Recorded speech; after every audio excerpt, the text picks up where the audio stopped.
ഇന്ന് നമുക്കൊരു കപ്പയും വറുത്തരച്ച മീൻകറി റെസിപ്പി നോക്കിയാലോ. അതിനായിട്ട് തേങ്ങ ചിരണ്ടിയതിലേക്ക് വെളുത്തുള്ളി, ഇഞ്ചി, ചെറിയുള്ളി, കുരുമുളക് ഇട്ട് നല്ല രീതിക്കൊന്ന് വഴറ്റി ലൈറ്റ് ബ്രൗൺ ആകുമ്പോൾ പൊടികളായിട്ട് മല്ലിപ്പൊടി, മുളക് പൊടി, മഞ്ഞൾപ്പൊടിയും കൂടെ ആഡാക്കി കുറച്ച് കറിവേപ്പിലയും കൂടി ഇട്ട് പച്ചമണം മാറുന്നവരെ നല്ല രീതിക്കൊന്ന് വഴറ്റിയെടുക്കുക. അതൊന്ന് ചൂടാറി കഴിയുമ്പോൾ മിക്സിയിലിട്ട് നല്ല രീതിക്കൊന്ന് അരച്ചെടുക്കണം. ഫസ്റ്റ് തന്നെ ഞാൻ തേങ്ങ ഒന്ന് അരച്ചതിന് ശേഷമാണ് കുറച്ച് വെള്ളം കൂടെയും ചേർത്ത് നല്ല പേസ്റ്റ് പോലെ അരച്ചെടുക്കണം. എന്നിട്ട് നമ്മൾ ഈ അരപ്പ് മീനിലേക്ക് ആഡാക്കി കൊടുക്കണം. ഞാനിവിടെ കൂരിയാണ് എടുത്തേക്കുന്നത് മീൻ. എന്നിട്ട് നമ്മൾ ആവശ്യത്തിനുള്ള വെള്ളവും ഉപ്പും രണ്ടല്ലി നമുക്ക് പുളിക്ക് ആവശ്യമായിട്ടുള്ള കുടംപുളിയും കീറിയ പച്ചമുളകും പിന്നെ ആവശ്യത്തിന് വേണമെങ്കിൽ നമുക്ക് കുറച്ച് തക്കാളിയും കൂടെ ആഡാക്കി കൊടുക്കാം.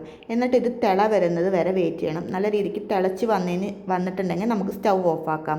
സൈഡായിട്ട് ഇതിലേക്ക് കറി കാച്ചാനായിട്ട് ഞാൻ ചെറിയുള്ളിയും വെളുത്തുള്ളി കുറച്ച് ഇഞ്ചിയും കൂടെ ആഡാക്കിയിട്ടുണ്ട്. നല്ല രീതിക്കൊന്ന് വഴറ്റി നമ്മുടെ കറിയിലേക്ക് ആഡാക്കാം.